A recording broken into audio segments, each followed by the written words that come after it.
Hello everyone and welcome back to another video from AI Basics. In this video, I'm going to show you how to download the CANDIDE AI application on your PC. So let's get started right away. First of all, open up your web browser and then in the address bar type in candide.ai and press enter. Now, since there is no official application for the CANDIDE AI, you will need to install the web browser version. So once you're inside the CANDIDE AI website, you can click on the three dots at the top right corner of your web browser.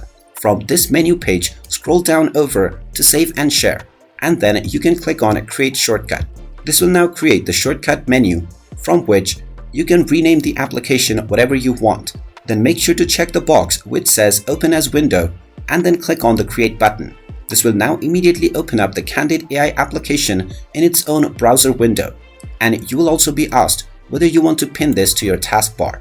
And from this point onward, you can directly double-click on the desktop shortcut for CANDIDE AI to launch its application for the web browser version.